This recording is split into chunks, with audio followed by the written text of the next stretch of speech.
All right, so this is possibly the coolest thing. It might be also the most boring thing for you, but just bear with me. Okay. What we do is we have some source of high velocity. I suppose we could use a spark or something like that, right? And we take high velocity ions. This could be something. An ion could be like iron +2 or something like that, right? And we fire it in there into this chamber right here. Okay. Now, the only way to get across that chamber is to go straight across that chamber, right? Because there's a little slit there and a little slit there. And if you don't go straight across, you get sucked into the vacuum system or something. I don't know.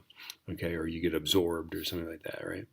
Okay. Now, this thing here, this right here acts as a velocity selector. Let me show you why.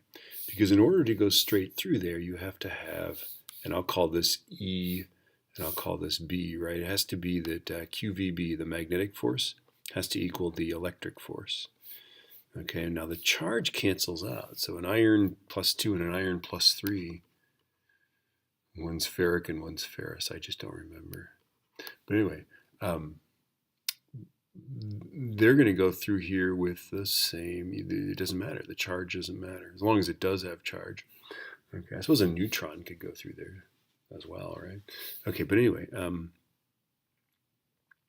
so we now know that that velocity that it goes through there is just E divided by B, right?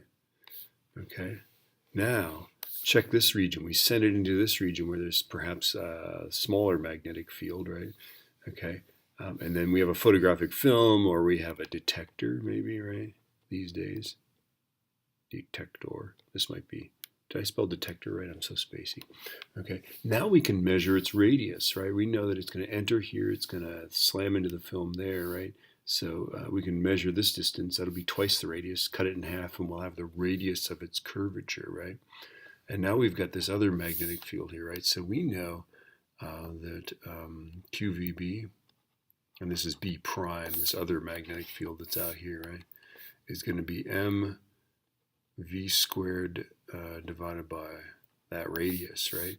Now, there's ways to generate known magnetic fields, and we know that that velocity is actually E over B, right? Okay, so we end up with QB prime equals mv over r, right? And if we substitute for the velocity, right, then it's m e over this other magnetic field. Notice that that's a B without a prime on it, right? Okay. And then I can just rearrange this. If I go Q divided by M, this is the charge to mass ratio, right? That's equal to M E over B prime B. Did I do that right? Boy, I'm just so spacey. I put the M down here. Yeah, that's good, right? I put the B prime down there. Yeah. Yeah, I think that worked. Okay, that's kind of cool. So what you can do with this is you can get the charge to mass ratio.